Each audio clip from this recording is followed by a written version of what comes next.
میری ساری زندگی پر حاوی رہیں گے. میں جہاں کبھی بھی جاؤں گی تمہارا سلوک مجھے ہمیشہ یاد رہے گا. سرد لب و لہجے میں کہتے ہوئے گویا اس نے شاہزر کو گونگا ہی کر دیا. وہ مزید کوئی بات کہے نظریں ملائے بغیر کھانا کھانے لگا. چنگا کہ تیر نہ ہونا یہی چاہیے سی. اندر ہی سے سب کچھ پوچھنے پر عجیب افسوس بھی ہوا. دونوں طرف سے خاموشی تھی جبکہ ہوٹل کا ماحول بہت سحر انگیز ہو رہا تھا. وہ جلدی چند لوگ میں مزید لے کر اٹھ کر ہوائی سے اٹھتے دیکھ کر مشال بھی فوراً کھڑی ہوگی. واپسی کا سفر پہلے کی نسبت بہت زیادہ بے سکونی میں گزرا. بہت ریش ڈرائیو کرتے مشال کو گھر پہنچا کر وہ خود سڑکیں ناپنے نکل گیا. حذیفہ کے ساتھ مشال کا مینار پاکستان دیکھنے کا پروگرام طے تھا. شاہزر کے آفس چلے جانے کے بعد وہ حذیفہ کے آنے پر تیار ہو کر اماں کو بتا کر نکل آئی. اس دن کے برعکس وہ آج اپنے مخصوص لباس میں تھی, یعنی پینٹ شرٹ اور اسکارف میں. حذیفہ اسے اس لباس میں دیکھ کر ٹھٹکا ضرور لیکن کچھ کہا بہت دیر بعد. تم پر شلوار قمیض اور دوپٹہ زیادہ سوٹ کرتا ہے. مینار پاکستان کی سینیاں طے کرتے ہوئے اس نے کہا. وہ بے اختیار ہنسنے لگی. چہرے کی طرح اس قدر نکرئی ہنسی تھی کہ پاس سے گزرتی دو لڑکیاں پلٹ کر دیکھنے لگی. خوبصورت سرا پر چمکتے دمکتے چہرے کا حسن عروج پر تھا.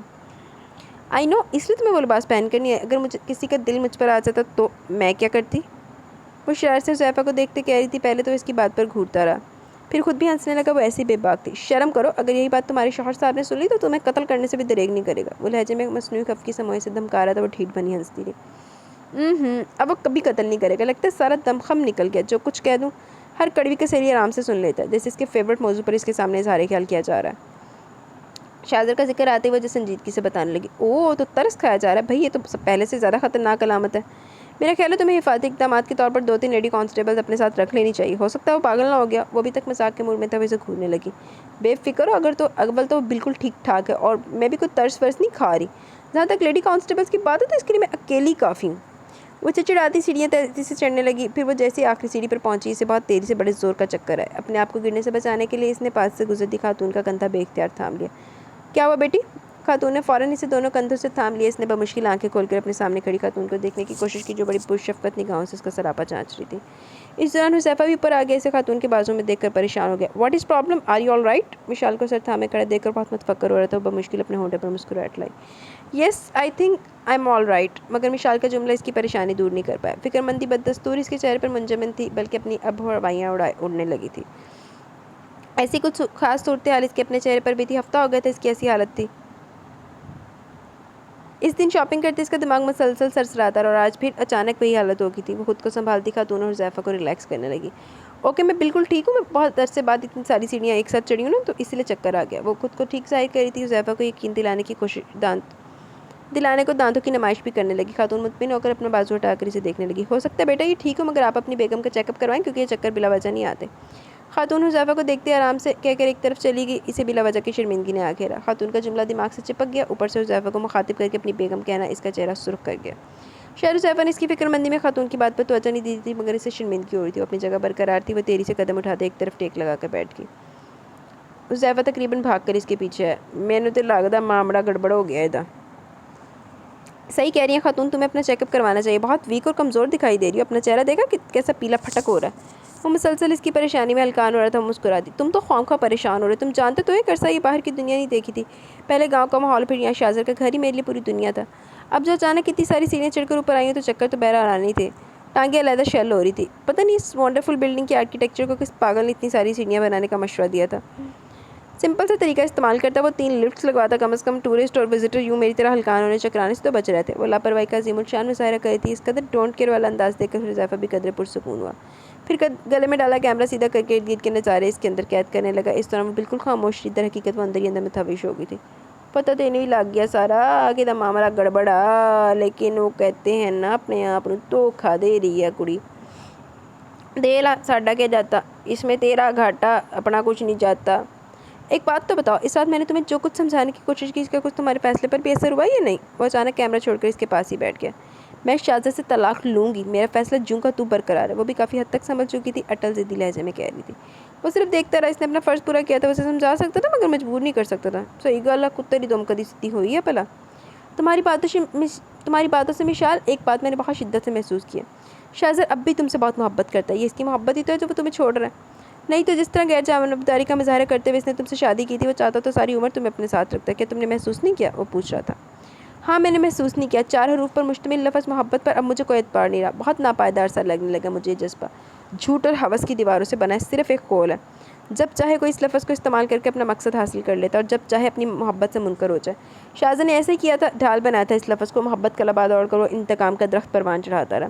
یہ محبت تو یہی ہے کہ ایک وقت تھا کہ تم مجھے دیوانوں کی طرح چاہتے تھے، تم کہتے تھے کہ تم مجھ سے محبت کرتے، اور اس دن تم نے کہا کہ وہ محبت نہیں تھی۔ میری شاہزادہ کے ساتھ بھی کبھی بھی کوئی کمٹمنٹ نہیں رہی، صرف بزرگوں کا فیصلہ تھا، جبکہ تمہارے ساتھ میں نے وعدہ کیا تھا، تم سے کمٹمنٹ کی تھی۔ جب تم اپنی محبت سے منکر ہو سکتے تو شاہزادہ کے جذبے بھی جھوٹے ہو سکتے ہیں؟ ہوس کی دیواروں کے اندر انتقام اور ضد سے تعمیر شدہ ناپائیدار جذبے۔ مجھے نہ تو تمہاری محبت چاہیے اور نہ ہی شاہزادہ کی۔ خالی محبت سے تو پیٹ نہیں بھرا کرتے۔ میں منکر نہیں ہوا تھا مشال، میں نے تمہیں حقیقت بتائی تھی، میں واقعی تم سے محبت نہیں کرتا تھا، اور جو محبت تھی وہ کسی اور جذبے میں ڈھل گئی۔ بس کرو حذیفہ، میں اتنی کم عقل نہیں ہوں۔ اس نے اسے کچھ بھی کہنے سے روک دیا۔ کیا سمجھ رکھا تم دونوں نے مجھے؟ کٹ پتلی، ایک جانور یا ایک احمق وجود؟ ایک وہ ہے جو جانور جیسے سلوک کر کے معصوم بن رہا ہے، اور ایک تم ہو جو محبت کے کبھی دعوے دار تھے، آج رہبر بنے پھر رہے ہو۔ تم صرف اس لیے اپنی محبت سے منکر ہو رہے ہو کہ تم نہیں چاہتے کہ میں تمہاری وجہ سے شاہزادہ سے طلاق لوں، اس لیے تم یہ سب جھوٹے الفاظ بول رہے ہو کہ کوئی تمہیں یہ نہ کہہ دے کہ تم نے کسی لڑکی کے لیے اسلام قبول کیا۔ جو لوگ صرف اللہ کے لیے اسلام قبول کرتے ہیں ان کے نزدیک تو ایسی باتوں کوئی اہمیت ہی نہیں رکھتی، اور تمہیں لوگوں کی پرواہ ہے۔ میں تمہارے خلوص کی قدر کرتی ہوں، مگر خدا را تم میرے سامنے جھوٹے الفاظ مت بولو، تم مجھے چھوڑ دو، کوئی تعلق نہ رکھو، مگر میں شاہزادہ سے ہر حال میں طلاق لوں گی، چاہے تم مجھے تقدیر کے الجھاؤ میں الجھانے کی کوشش کرو یا پھر کسی اور بات میں۔ اس دن میں نے تمہاری باتیں سنی تو مجھے لگا تھا تم سچ کہہ رہے ہو اور میں مسحور ہو گئی، مگر اب میں مسحور نہیں ہوں، میں وہی کروں گی جو میرا دل چاہے گا۔ تلخی سے کہتے اس نے بات ہی ختم کر دی۔ نہیں مشال، تم مجھے غلط سمجھ رہی ہو، اس رات میں نے تمہیں جو بھی کہا سمجھانے کے لیے کہا تھا۔ تمہارے ساتھ سب سے بڑا پرابلم یہ ہے کہ تم نہ تو اپنے دل کی مان رہی ہو اور نہ ہی اپنے دماغ کی، تم وہ کری تو تمہیں تمہارا نفس کہہ رہا ہے۔ کیا دل اور دماغ نفس سے ہٹ کر ہیں؟ چپتے ہوئے لہجے میں مشال نے پوچھا۔ نہیں، مگر تم نے اللہ کی ذات کو بالکل فراموش کر دیا۔ ذرا دل و دماغ کو چھوڑ کر بغیر نفس کی مانے صرف اس نقطے پر غور کرو کہ اللہ کیا چاہ رہا ہے۔ تم ایک دفعہ خود کو خدا کے فیصلوں پر چھوڑ دو، وہ ضرور بہتر کرے گا۔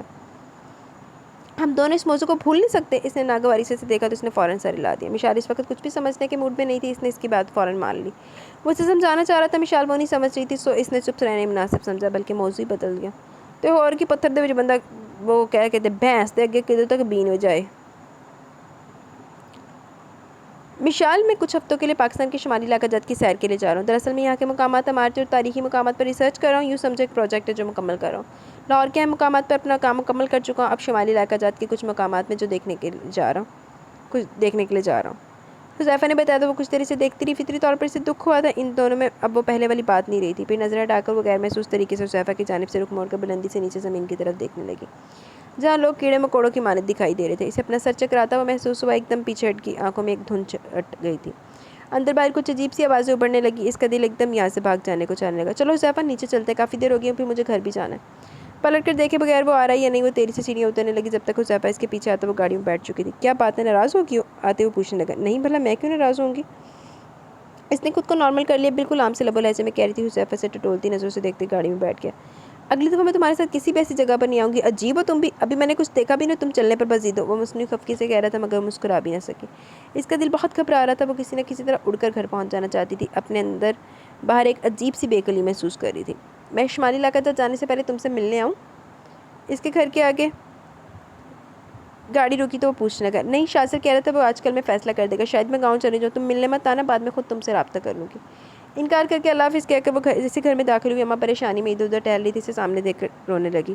اماں کیا ہوا، کیوں اتنی پریشان اور یہ رو کیوں رہی ہیں؟ اس کا دل گویا پسینے دوڑ کر باہر آنے کو بےتاب تھا، کہیں کچھ ہو گیا تھا، اس کا دل کہہ رہا تھا۔ حویلی سے آذر میاں کا فون آیا، تمہارے ابو کو ہارٹ اٹیک ہو گیا، ان کی طبیعت بڑی خراب ہے، گاؤں سے باہر نزدیکی ہسپتال میں داخل ہیں۔ کیا؟ وہ حیران پھٹی پھٹی آنکھوں سے اماں کو دیکھنے لگی، دماغ میں سنسنی خیز لہریں اٹھ رہی تھی، اس کا سر پھر چکرانے لگا، ایک دم پورے قد سے صوفے پر گری۔ اماں کے تو ہاتھ پاؤں پھول گئے، اپنا رونا دھونا بھول کر اس کے ہاتھ پاؤں سے ہلانے لگی۔ اماں بھی بیت لین دے آندھی خطرناک خبر سناتی اماں نے۔ ملازموں کو آوازیں دے کر پانی منگوایا، بار بار منہ پر چھینٹے مارے، پانی پلاتے اس نے آنکھیں کھول دی۔ اماں کو دیکھ کر پاپا کا خیال آتے وہ پھوٹ پھوٹ کر رونے لگی۔ کیسے ہوا، کب فون آیا، اور آپ نے شاذر کو اطلاع دی؟ حالت کچھ سنبھلی تو وہ اماں سے سوال کرنے لگی۔ ہاں، تھوڑی دیر پہلے فون آیا تھا، میں نے شاذر کو فون کر دیا، وہ آتا ہی ہوگا۔ اماں کے بتانے پر وہ خوف زدہ ہو کر اماں کے گلے لگ کر آنسو بہاتی رہی، پھر جیسے شاذر آیا وہ فوراً بھاگ کر اس کے پاس پہنچی۔ شاذر پلیز مجھے پاپا کے پاس لے چلو، پلیز، انکار نہیں کرنا۔ وہ جو کہتی تھی کہ اس کے والدین سے کوئی تعلق نہیں، اس کے ماں باپ اس کے لیے مر گئے ہیں، وہ اس کا بازو ہاتھوں میں دبوچے بری طرح روتی جا رہی تھی۔ شاذر نے ایک دم اسے بازو کے حصار میں لے لیا، اسے ساتھ لگا اندر آیا۔ اماں سے فون کی بابت پوچھنے کے بعد خود اپنے سیل سے دوسری طرف رابطہ کیا، جیسے نہ جانے کیا کہا کہ وہ بے حد پریشان ہو گیا۔ پھر تھوڑی دیر بعد دونوں گاؤں کے راستے پر تھے، وہ اس قدر پریشان تھی کہ بار بار مڑ کر ڈرائیو کرتے شاہ کے چہرے کو دیکھ رہی تھی۔ شاہو، پاپا ٹھیک تو ہے نا؟ انہیں کچھ ہوا ہے ہوا تو نہیں، پلیز بتاؤ۔ وہ اس قدر ہراساں تھی کہ کس پل صبر نہیں آ رہا تھا۔ شاہ زر سے پوچھنے لگی، وہ کوئی بھی جواب دے بغیر گاڑی چلاتا رہا۔ پاپا کو کیا ہوا تھا؟ ان کا ہارٹ اٹیک کیوں ہوا؟ اسے اپنے پہلے سوال کا جواب نہیں ملا، دوسرا پوچھنے لگی۔ شاہ زر بری طرح ہونٹ کاٹنے لگا۔ یہ حرکت اب وہ اکثر کرنے لگا تھا، اس وقت اسے اس کا یہ عمل بہت برا لگا۔ تم بتاتے کیوں نہیں؟ چپ کیوں ہو؟ کیسے ہوا ہارٹ اٹیک؟ اس کا بازو پکڑ کر اسے جھنجھوڑتے ہوئے اسے الجھنے لگی۔ وہ چہرہ موڑ کر ایک عجیب سی نگاہ ڈال کر دوبارہ سامنے دیکھنے لگا۔ مسلسل گریہ وزاری سے اس کی آنکھیں سرخ ہو رہی تھی۔ چچا جان ہارٹ کے مریض ہیں، انہیں پہلا اٹیک برطانیہ میں ہوا تھا، اچانک بتایا۔ کیا؟ اس کے اعصاب پر بم پھٹا اور بے یقینی سے گردن نفی میں ہلانے لگی۔ میں غلط نہیں کہہ رہا، چچا جان کو پہلا اٹیک تب ہوا جب انہیں علم ہوا کہ تم کسی عیسائی جولف نامی شخص سے شادی کرنا چاہتے ہو۔ دوسرا اٹیک ہماری شادی کے بعد ہوا تھا، جن دنوں تم کہتی تھی کہ تمہارے ان سے کوئی تعلق نہیں۔ تمہارے والدین مر گئے، ان دنوں تمہیں یاد ہوگا چچا جان ہاسپٹلائز ہوئے تھے۔ انہی دنوں وہ اپنی بیماری سے لڑ رہے تھے۔ انہوں نے اگرچہ زبردستی تمہاری شادی تو کروا دی، مگر اندر ہی اندر وہ تمہاری فکر میں گھلتے رہتے تھے۔ اور تیسرا اٹیک اب ہوا جب انہیں بتایا کہ میں تمہیں طلاق دے رہا ہوں۔ وہ سب بتا کر چپ ہو گیا۔ وہ بس بہتی آنکھوں سمیت شاہ زر کو دیکھے گئی۔ وہ بالکل انجان تھی اور کسی نے اسے بتانے کی زحمت بھی نہیں کی۔ عالم تحیر میں غرق تھی، یقین نہیں آ رہا تھا کہ شاہ زر سچ کہہ رہا ہے۔ وہ اس کی بے یقینی نوٹ کرتے پھر کہنے لگا، رات میری چچا جان سے تفصیلی بات ہوئی تھی، تمہیں بتایا تو تھا کہ میں انہیں قائل کرنے کی کوشش کر رہا ہوں، اگر وہ مان گئے تو ٹھیک، ورنہ میں تمہیں فیصلہ سنا دوں گا۔ رات کو بھی فون پر میری ان سے اسی موضوع پر بات ہوئی۔ میں نے صاف لفظوں میں انہیں اپنے فیصلے سے کہا کہ وہ کسی بھی طرح راضی نہیں ہو رہے تھے۔ مجھے ان کی طبیعت کا بھی خدشہ تھا، سخت لہجے میں بھی بات نہیں کر سکتا تھا، اس لیے آخر میں نے انہیں اپنا فیصلہ سنا کر فون بند کر دیا۔ اس کے بعد بھی کئی بار انہوں نے فون کیا، مگر میں نے ایک دفعہ بھی فون ریسیو نہیں کیا۔ اظہر بھائی بڑی امی نے بھی فون پر مجھے سمجھانے کی کوشش کی، میں نے انہیں بھی اپنا فیصلہ بتا دیا، اور اب سب کچھ تمہارے سامنے ہے۔ وہ ہاتھوں میں چہرہ چھپا کر اور شدت سے رونے لگی۔ اسے ماں باپ اور عبیشہ سے بہت محبت تھی، وہ جو کچھ بھی کرتی تھی وہ سب رد عمل کے طور پر کرتی تھی۔ اس نے یہ کبھی بھی نہیں چاہا تھا کہ ان میں سے کوئی ایک کو بھی کسی بھی تکلیف میں مبتلا ہو۔ کوشش تو تیری پوری سی، کدی کوشش کیا کہ کدی کوشش کیا کہ پاپا نے جس طرح غیر جانبداری کا مظاہرہ کر کے اس کی شادی شاہ زر سے کروائی تھی، وہ بری طرح ہرٹ ہوئی تھی۔ اس دن حویلی میں واپس لانے سے پہلے انہوں نے جو الفاظ استعمال کیے، انہوں نے اس کی روح تک چھلنی کر دیا، اور آج تک جو کچھ بھی وہ کرتی آ رہی تھی صرف اور صرف تل ملاوٹ اور ضد تھی۔ وہ ماما اور پاپا سے اب بھی اتنی محبت کرتی تھی کہ جتنی عبیشہ سے ان سے کرتی تھی۔ یہ سب کچھ تمہاری وجہ سے ہوا۔ جب سے تم میری زندگی میں داخل ہوئے تم نے زہر کھول دیا۔ پہلے تمہاری وجہ سے ماما پاپا آپس میں جھگڑتے رہتے تھے، پھر تمہاری وجہ سے میرے پاپا مجھ سے دور ہو گئے، تم نے مجھے ان سے دور کر دیا، صرف تمہاری وجہ سے میں ان سے نفرت کا اظہار کرنے لگی۔ تم نے میرے ارد گرد نفرت ہی نفرت بو دی، حتیٰ کہ محبتوں کی پہچان کھو بیٹھی ہیں۔ جب میں نے تم سے کہا کہ تم مجھے چھوڑ دو تو کیا ضرورت تھی تم پاپا کو آگاہ کرنے کی؟ سچ تو یہ کہ تم خود ہی نہیں چاہتے تم مجھے چھوڑ دو۔ کھوٹ تو تمہارے اپنے دل میں، اور اب تم نے جان بوجھ کر دیر کی تاکہ پاپا دنیا سے چلے جائیں اور تمہارے راستے میں ہر رکاوٹ ختم ہو جائے۔ میں سمجھ رہی تھی تم بدل گئے ہو، تم پہلے جیسے نہیں رہے، مگر تم تو پہلے سے ذرا گھٹیا ہو گئے۔ محبت تو تم نے کبھی کی نہیں تھی، آخر ہو تم بھی اسی خاندان سے تعلق رکھنے والے جنہوں نے کبھی محبت نہیں کی، دولت کے پیچھے بھاگتے رہے۔ بھلا تم ان سے کیسے مختلف ہو سکتے ہو؟ دوگلے، جھوٹے، دوہرے چہرے والے۔ یاد رکھو، اگر میرے پاپا کو کچھ ہوا تو میں تمہیں کبھی معاف نہیں کروں گی۔ وہ پھر اسے الزام دینے لگی، پھر وہی جملے، وہی اذیت ناک باتیں، وہی تانے۔ وہ کچھ بھی کہے بغیر بددستور اپنی توجہ ڈرائیونگ پر مرکوز کیے رکھے ہوئے تھا۔ نہیں میری گل سن، انہوں تو جڑے خاندان دے تانے دینی ہیں، لانتی ہے، تو بھی تو اسی خاندان دی ہے، گندے خاندان دی ہے، تے وہ خاندان کی پہچان تو باپ سے ہوتی ہے، تیرے پیو دا بھی وہی خاندان، تے اودے ابے دا بھی وہی خاندان، لانتی نہ ہوئے تے۔ نہیں بھائی، اگر وہ اس کو کوئی حق نہیں ہے تو تمہیں بھی کوئی حق نہیں ہے کہ اس کے اوپر، اس کی ماں، مری ہوئی ماں کے اوپر بار بار سوال اٹھانے کا۔ لانتی جی، بے غیرت۔ وہ دونوں سیدھا اسپتال پہنچے تھے۔ پاپا کافی سیریس حالت میں تھے، وہ آئی سی یو میں تھے۔ ویٹنگ روم میں سب کو دیکھ کر ماما کے گلے لگ کر بے اختیار رونے لگی۔ ساری ناراضگی منٹوں میں ہوا ہو گئی۔ یاد تھا تو بس صرف اتنا کہ اس کے پاپا زندگی اور موت کی جنگ لڑ رہے ہیں۔ بس حوصلہ کرو مشال بیٹی، دعا کرو اللہ تعالیٰ تمہارے ابو کو زندگی دے۔ بڑی امی نے اس کے سر پر ہاتھ رکھ کر اسے ماما سے الگ کرنا چاہا تو اس نے مضبوطی سے انہیں جکڑ لیا۔ ماما میں پاپا سے ناراض نہیں ہوں، کسی سے بھی نہیں ہوں، آپ بس ان سے کہیں وہ جلدی سے ٹھیک ہو جائے، میں ان سے کبھی بھی ناراض نہیں ہوں گی۔ اس کی بات پر ماما بہت پھوٹ پھوٹ کر رونے لگی۔ بیٹی کو سامنے پا کر وہ ایک دم بکھری تھی۔ عبیشہ جو مشکل خود کو سنبھال رہی تھی، ماں اور بہن کو زاروں قطار روتے دیکھ کر خود بھی رونے لگی۔ اس نے ماما کو چھوڑ کر عبیشہ کو گلے لگا لی تو وہ اور بلک بلک کر رو دی۔ کتنی دیر وہ دونوں بہنیں ایک دوسرے سے ملی تھی، کتنی دیر بعد، وہ بھی اس نازک صورتحال میں سنبھالنے سے بھی نہیں سنبھل پا رہی تھی۔ شاہ زر بڑی امی کے اشارہ کرنے پر مشال کو عبیشہ سے جدا کرنے لگا۔ آؤ میں تمہیں چچا جان کے پاس لے چلتا ہوں۔ وہ اسے زبردستی عبیشہ سے جدا کر کے باہر لے آیا۔ آئی سی یو روم بند تھا۔ وہ دروازے سے لگے شیشے کے اس پار مشینوں اور ڈرپس میں جکڑے سانس لیتے پاپا کو چوڑے بھرپور وجود کو دیکھ کر پھر بے اختیار ہوگی۔ شاہ زر کے ساتھ لگ کر بری طرح روئی۔ شاہو، میرے پاپا کو کچھ نہیں ہونا چاہیے، پلیز میرے پاپا کو کسی بھی قیمت پر خدا کے لیے بچا لو۔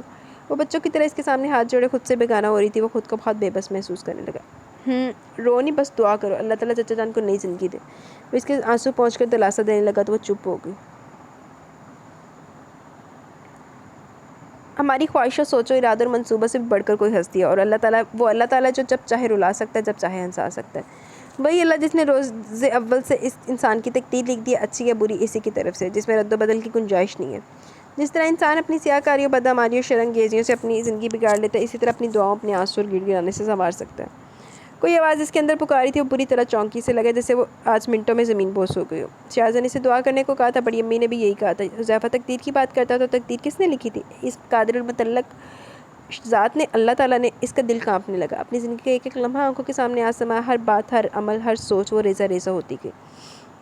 اسے لگا وہ آج تک اندھیروں میں بھٹک رہی ہے۔ وہ سوچنے لگی، پھر وہ دروازے کے سامنے چکر پہ چکر لگاتے درود شریف کا ویٹ کرنے لگی۔ بہت عرصے بعد اس کے لبوں پر اللہ تعالیٰ کا ذکر آیا تھا۔ یار جو اللہ کے سے دور ہوتے ہیں نا، اللہ کے ذکر سے دور ہوتے ہیں، ان کے ساتھ یہی کچھ ہوتا ہے۔ پھر وہ ان کی زندگی میں پھر زیادہ آزمائشیں آتی ہیں۔ اللہ پاک کسی کو بھی اپنے ذکر سے محروم نہ فرمائے۔ اللہ پاک ہر کسی پہ اپنی رحمت فرمائے۔ سد کے دل سے مانگی کی دعائیں عرش الہی تک ضرور پہنچتی ہیں۔ اللہ تعالیٰ نے ان سب کی دعائیں سن لی تھیں۔ رو رو کر، گڑ گڑا کر آج جو ان کے ساری سے مانگی کی دعائیں ضرور قبول ہوتی ہیں۔ اللہ تعالیٰ نے پاپا کو ایک نئی زندگی دی تھی۔ وہ کئی دن ہاسپٹل میں گزار کر حویلی میں گئے۔ چند ہفتوں تک عیادت کرنے والے کو خوب تانتا بندہ رہا۔ پھر آہستہ آہستہ بات کم پڑی تو لوگوں اور رشتہ داروں کی آمد و رفت بھی کم ہوگی۔ شاہ کمال کی طبیعت سنبھلتے شاہزادہ واپس شہر چلا گیا۔ بعد میں سارا اماں کے ساتھ دوبارہ آیا تھا۔ ایک دن گزار کر دوبارہ اماں کے ہمراہ واپس چلا گیا اور پھر وہیں حویلی میں رہ گئی تھی۔ ہر وقت پاپا کی پٹی سے لگی رہتی، ایک لمحے کو بھی ان سے جدا نہیں ہوتی تھی۔ جو غفلت پڑتی تھی اب اتنی ہی ان کی خدمت کر رہی تھی۔ ماما پاپا اس سے بہت خوش تھے۔ پاپا کے ٹھیک ہونے کے بعد اس نے کچھ نہیں کہا سوائے چند جملوں کے۔ ضروری تو نہیں مشال بیٹا کہ بڑوں کے فیصلے ہمیشہ درست ہو، کبھی کبھی وہ بہت زیادہ زیرک ہونے کے باوجود غلط فیصلے کر جاتے ہیں۔ اگر تمہارا خیال ہے کہ شاہزادے سے تمہاری شادی بھی غلط فیصلہ تو تم دونوں کو بھی اختیار حاصل ہے، تم دونوں فیصلہ کر سکتے ہو، فیصلہ کرنے میں آزاد ہو۔ جہاں تک میرا تعلق ہے، میں نے وہی کیا جو مجھے تم دونوں اور اس خاندان کی بھلائی کے لیے اچھا اور مناسب لگا، اور تم بھی وہی کرو جو تمہیں مناسب لگتا ہے۔ میری طرف سے اب تمہیں اجازت ہے کہ تم شاہزادے سے علیحدہ ہو جاؤ۔ وہ ان کی ساری باتیں سن کر بھی جواب میں زبان تک نہ ہلا سکی۔ شاہ کمال نے اسے زبان سے اجازت تو دے دی تھی، مگر دل سے اس تلخ حقیقت کو تسلیم کرنے پر تیار نہیں تھے، اور یہ بات اور سچائی ان کے چہرے، آنکھوں اور بلکہ پورے جسم پر لکھی ہوئی تھی۔ وہ رہائش والے حصے میں سنگی بینچ پر بیٹھی لامت ناہی سوچوں میں غلطہ تھی، اور نہ جانے کیا سوچ رہی تھی جب ابیشہ اس کے پاس چلی۔ مشال آپی، عاذر بھائی نے پیغام بھیجا کہ مردان خانے میں آپ سے کوئی ملنے آیا ہے۔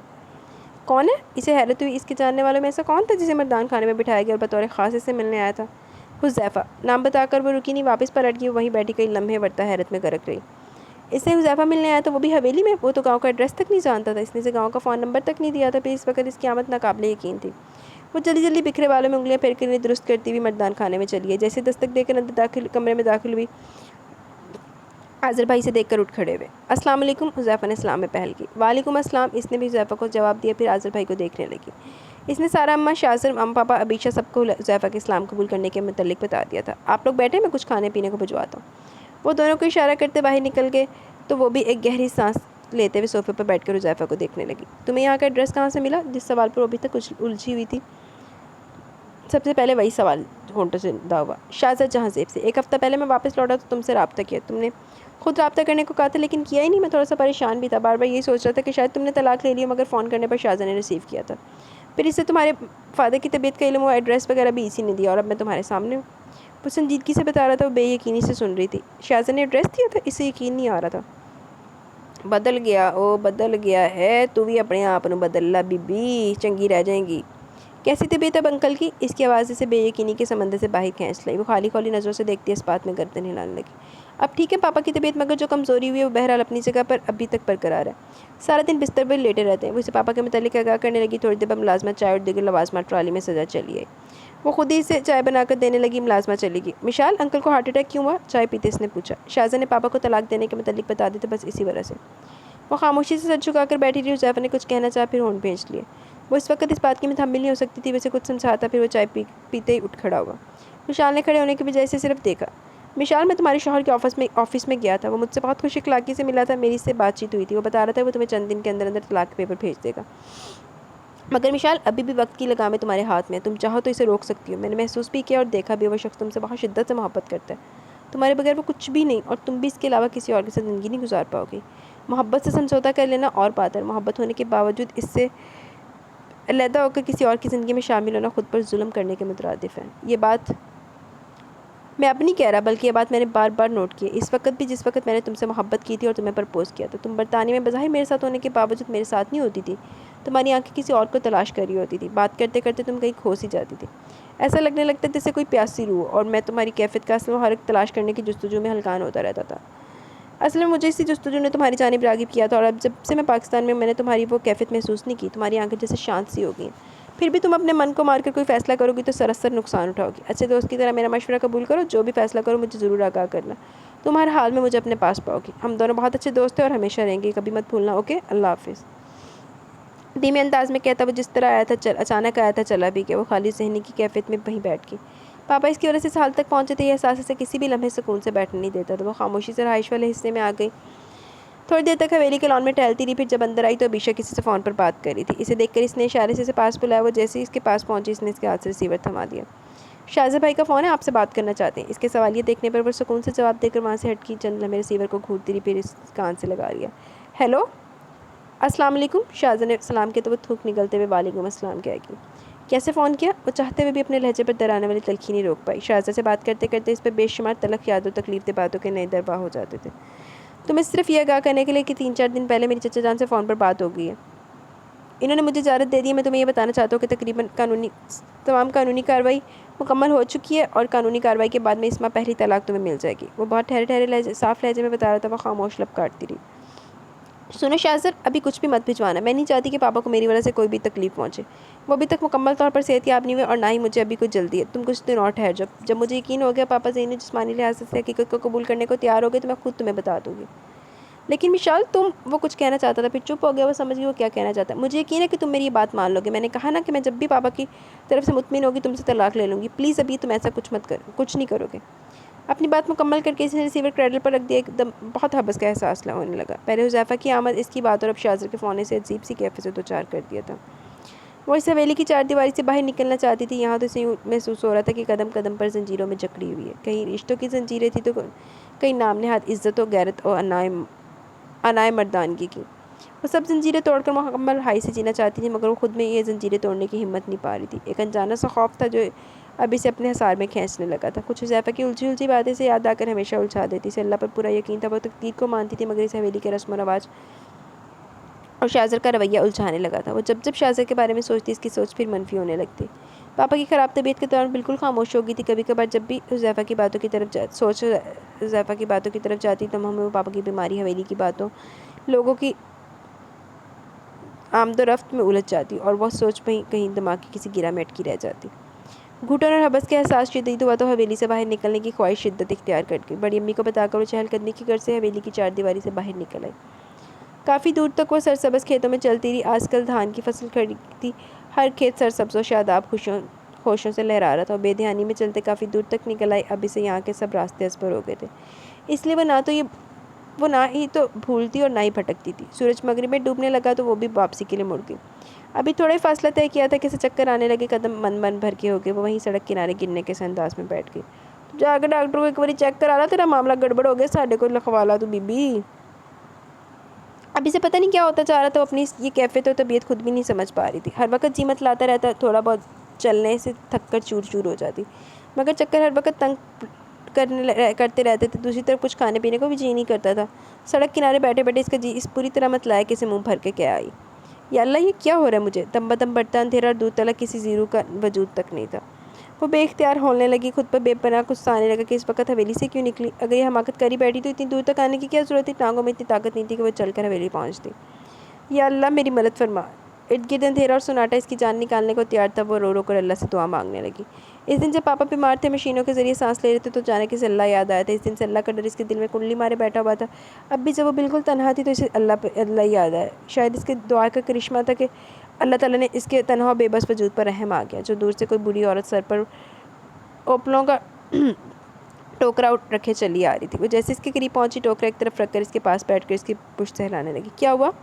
اسے پریشانی اور تکلیف کی شدت سے آنسو پیتا دیکھ کر بوڑھی عورت پوچھنے لگی۔ اسے تو کچھ بتانے کی فرصت ہی نہیں تھی، دل بار بار بری طرح متلا رہا تھا۔ عورت کافی زرق نگاہوں سے اس کی حالت دیکھ کر بہت کچھ سمجھ گئی تھی۔ ساری عورتیں سمجھی جا رہی ہیں، نہیں سمجھ رہی تھی مشال بی بی نہیں سمجھ رہی۔ تمہیں اس حالت میں گھر سے باہر ایسے نہیں آنا چاہیے تھا۔ کہاں رہتی ہو تم؟ اٹھو میں تمہیں تمہارے گھر چھوڑاؤں۔ کسی اور بات پر غور کیے بغیر ذہن ایک لفظ اس حالت پہ اٹک گیا۔ یکدم مینار پاکستان کی سیر کے دوران اس عورت کی کہی گئی بات یاد آ گئی۔ ہو سکتا ہے بیٹا یہ بالکل ٹھیک ہو، مگر آپ اپنی بیگم کا چیک اپ کروائیں کیونکہ چکر بلا وجہ نہیں آتے۔ نہیں میں ٹھیک ہوں، میں چلی جاؤں گی۔ ایک انجانا سا خیال دل میں سمایا، وہ فوراً کھڑی ہو گئی جبکہ ٹانگیں ساتھ دینے سے قاصر تھی، مگر وہ ہمیشہ خود پر جبر کرتی آئی تھی۔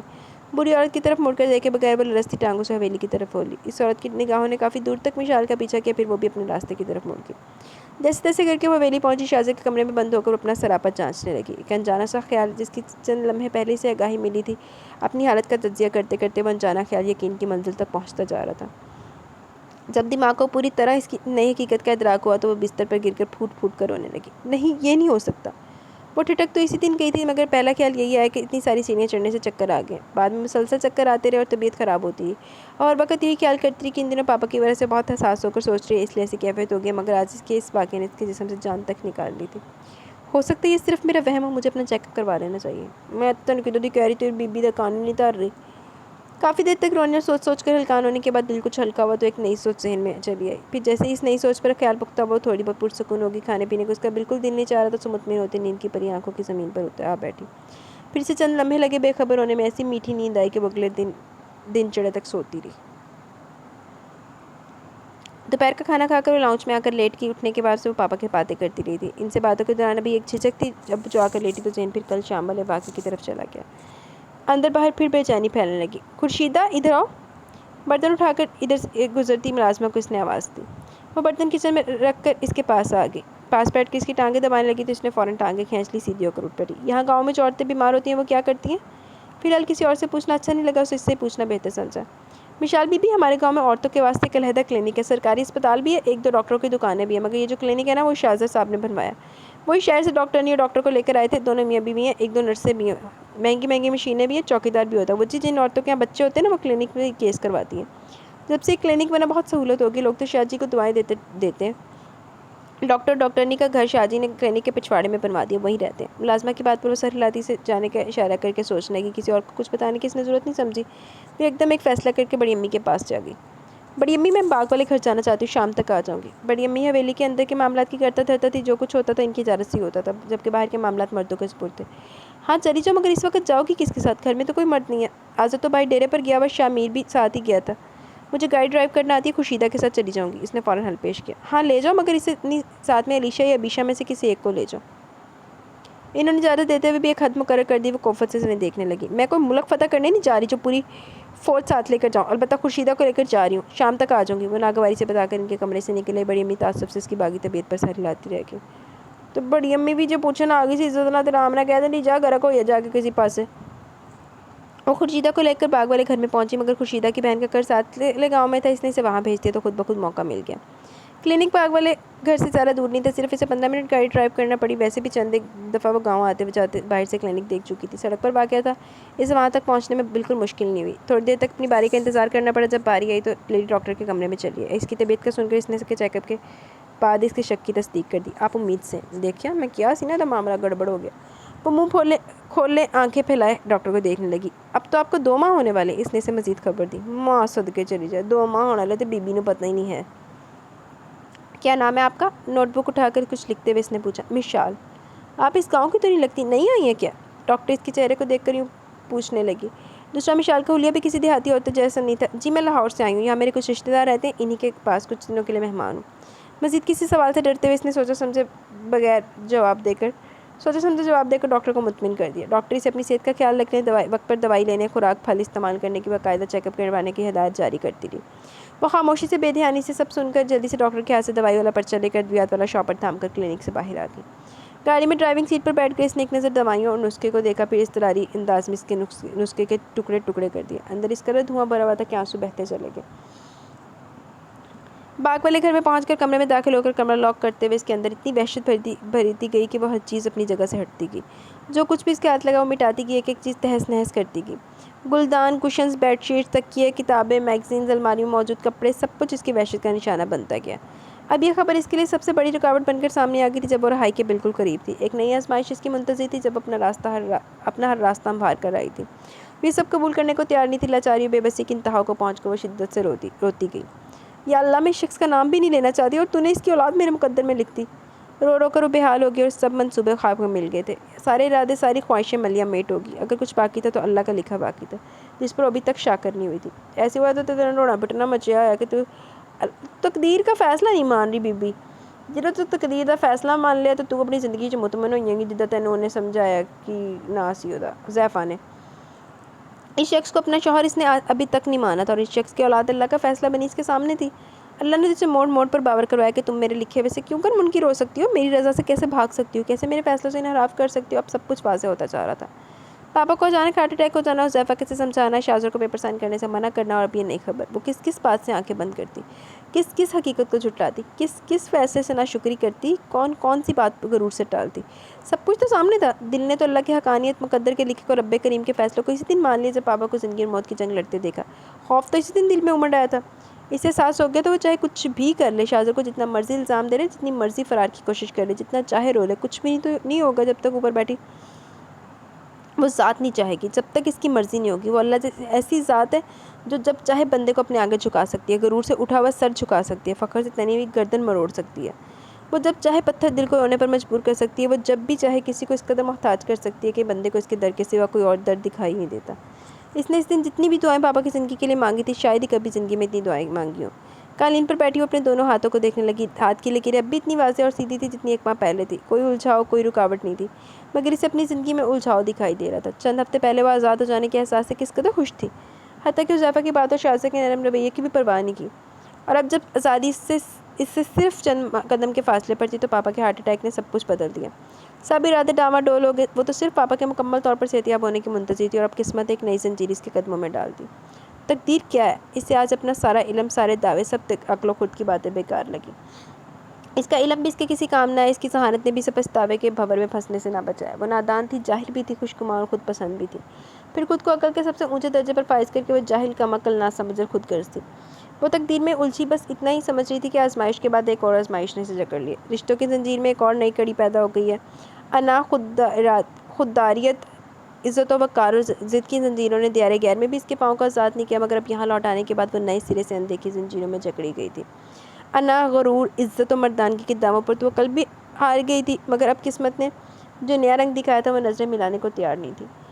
جب آزادی کی دیوی دونوں بازو پھیلائے منتظر کھڑی تھی، ایک نئے رشتے نے اسے کچھ سوچنے پر مجبور کر دیا۔ ارادہ، خواہش، عزم، یقین، ولولہ، منصوبہ، مقصد، نہ جانے وہ سب کیا تھے۔ وہ تو لفظ تقدیر، 5 حروف پر مشتمل لفظ کو نہیں سمجھ پا رہی تھی۔ وہ تقدیر جسے خدا نے لکھا تھا مگر اپنے اعمال سے بدظن ہو چکی تھی۔ حذیفہ نے کہا تھا گھبراؤ نہیں، تم بہت جلد اپنی منزل کو پالو گی، مگر وہ حوصلہ ہار رہی تھی۔ دل تو انجانی خواہشوں کے پیچھے سرپٹ بھاگ رہا تھا۔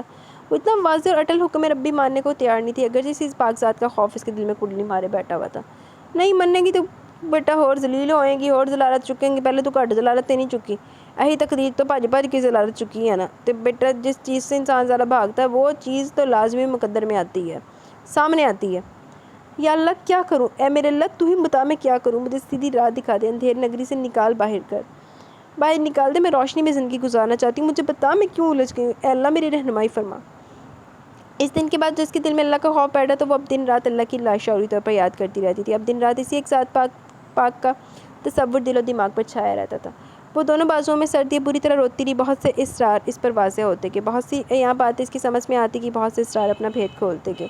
وہ اندھیرے سے روشنی کی طرف سفر کرنے لگی، تقدیر پر یقین ہوتا گیا، وقت بیتتا گیا، کمرے میں اندھیرا پھیلتا رہا، حتیٰ کہ اس کا دل اطمینان پکڑنے لگا، دماغ روشن ہو گیا، اس کی ذات کچھ سوچ کر مطمئن ہو گئی۔ میں نے تو اس سے کچھ بھی نہیں کہا، آپ کے سامنے بیٹھی ہوئی، انکل یقین کریں آپ اس سے خود پوچھ لیں، میں تو خود چاہتا ہوں کہ پہلے کی طرح مجھ سے بات کرے، لڑے جھگڑے، چھوٹی چھوٹی بات پر الجھے، مگر یہ تو بالکل چپ سی ہو گئی ہے۔ وہ پورے انہماک سے ٹی وی دیکھ رہی تھی، پتہ نہیں کس احساس میں گر کر اس کی آنکھوں میں آنسو جمع ہو گئے۔ میں کیا بولوں، اب میرے پاس بولنے کے لیے کچھ بھی نہیں ہے، اب کس بنیاد پر میں یہ زانی سے جھگڑا کروں؟ پہلے تو میرے پاس ٹوٹو جیسا جواز موجود تھا، اسی بنیاد پر میں سے جھگڑتی تھی، لڑتی تھی، ہمارے تعلق کو مضبوط بنانے کے لیے ٹوٹو کا وجود موجود تھا، جو جس زانی کو کوئی فیصلہ کرنے نہیں دیتا اور نہ ہی مجھے طلاق کا لفظ سننے۔ ٹوٹو بھی ہتھیار تھا جس کی وجہ سے میں اس سے لڑا کرتی تھی، مگر اب وہ ہتھیار مجھ سے چھن گیا، اس لیے اب میں چپ رہتی ہوں۔ میاں بیوی کے تعلق کو اولاد ہی مضبوط بناتی ہے، اور اب ہمارے درمیان اولاد کا وجود نہیں ہے۔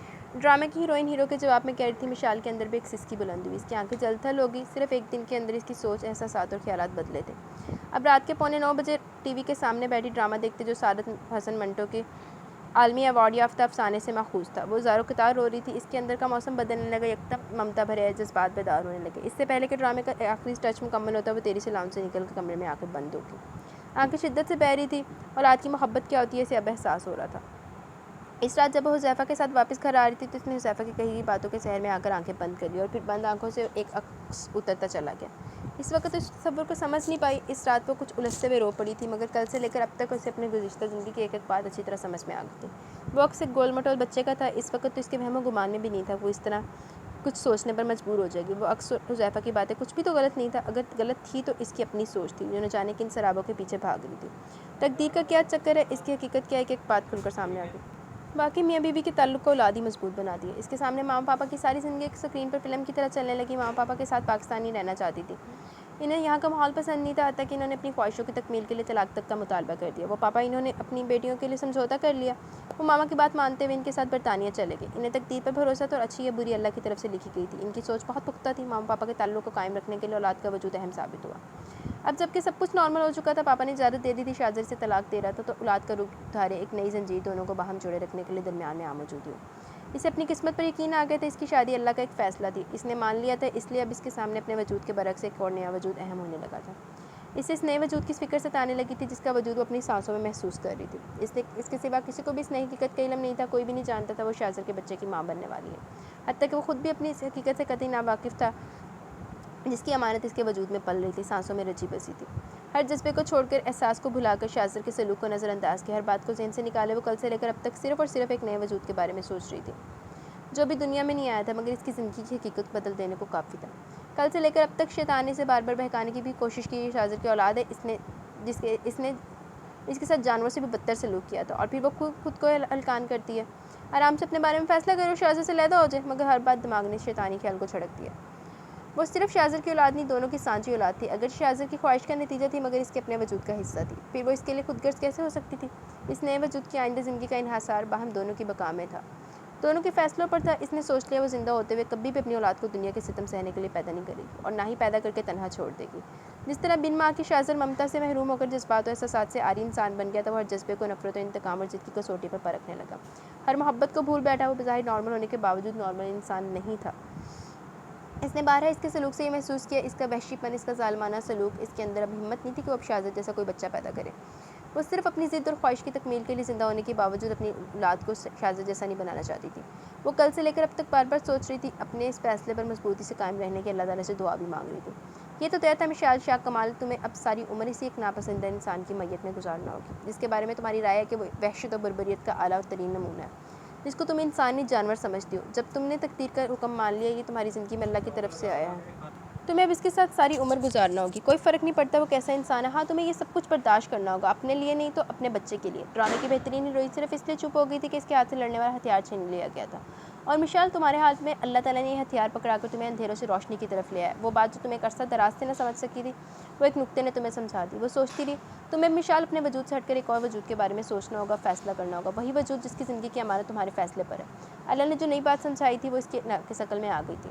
اس ایک فیصلہ کر لینے کے بعد بالکل شانت سی ہوگی. وہ جہاں بیٹھی سوچوں میں غرق رہتی. ہر وقت چپ چاپ، نہ کبھی علیشا کی پکار کا کوئی جواب دیتی، نہ ہی علیشا اور بھابھی کی کسی بات پر سر اٹھاتی.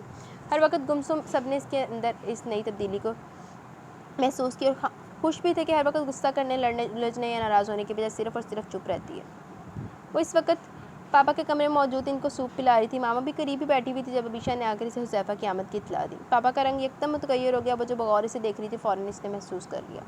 اچھا، اظہر بھائی کو کہو اسے بٹھائیں، میں پاپا کو سوپ پلا کر آتی ہوں. علیشا کی طرف منہ کر کے پہلے اس نے اسے چلتا کہ پھر پاپا کو سوپ پلانے لگی، مگر اس نے انہیں چند گھونٹ لیتے اسے مزید پلانے سے منع کر دیا. اب تم جاؤ، میرا دل نہیں مارا، جب دل چاہا میں خود پی لوں گا. جی اچھا. وہ سوپ والا پیالہ سائڈ پر رکھ کر باہر آئی. حذیفہ مردان خانے میں تنہا بیٹھا ہوا تھا. سلام دعا کے بعد دونوں کئی لمحے چپ چاپ بیٹھے رہے. حذیفہ، تم چاہتے ہو نا کہ میں شاہ زر سے طلاق نہ لوں. تم نے مجھے بہت سمجھانے کی کوشش کی مگر مجھے تمہاری کوئی بات سمجھ میں نہیں آئی تھی، اور اب اس دن تمہارے چلے جانے کے بعد اگلے ہی دن مجھے اللہ کی رضا اور تقدیر کے لکھے پر یقین آ گئی. تمہیں یاد ہے نا، تم نے مجھے ارادہ، خواہش اور تقدیر کے متعلق کچھ کہا تھا؟ ہاں، مجھے سب باتیں اچھی طرح یاد ہیں. وہ مشال کے رویے پر الجھتے ہوئے اسے بغور دیکھنے لگا جو اپنی جگہ سے کھڑے ہو کر اضطراری انداز میں انگلیاں مروڑتی کمرے میں چکر لگانے لگی تھی. حذیفہ، ان چند دنوں میں میں نے موازنہ کیا تو مجھے اندازہ ہوا میں بچپن سے لے کر آج تک خواہشوں کے پیچھے بھاگتی رہی ہوں. ایک پریکٹیکل سوچ رکھنے کے باوجود میں خواب دیکھنے سے آسودگی حاصل کرتی تھی. ارادوں اور منصوبوں کو سب کچھ سمجھتی تھی. جب مما پاپا اور علیشا کے ہمراہ برطانیہ گئی تو اس وقت میں صرف 10 سال کی تھی. تم جانتے ہو، ایک 10 سالہ بچی کی جس کا دماغ دل کورے کاغذ کی طرح صاف و شفاف ہو اور اس پر رنگ چھوڑنے والی کچھ یادیں بہت انمنٹ ہوتی ہیں. میرے اندر باہر، دل و دماغ، روح و بدن، سوچ و گفتار، احساسات و جذبات، ہر چیز پر پاکستانی کلچر، خاص طور پر یہاں اس گاؤں کی روایات، رسم و رواج، محبتوں کے بندر اور یہاں کے قوانین و فیصلوں کی ایک گہری چھاپ تھی یہاں کے لوگوں کی محبتوں کا ایک بڑا قرض تھا جو میں لے کر برطانیہ کی تھی. ان محبتوں میں ایک محبت شاہ کی تھی. جی تو گائز یہاں پہ ہماری ایپیسوڈ اپنے اختتام کو پہنچی. کیسی لگی آپ کو ایپیسوڈ؟ اپنی رائے کا ضرور اظہار کیجیے گا. انشاءاللہ کل ملیں گے نیو ایپیسوڈ کے ساتھ. تب تک کے لیے اپنا بہت سارا خیال رکھیں, دعاؤں میں یاد رکھیں. اللہ حافظ.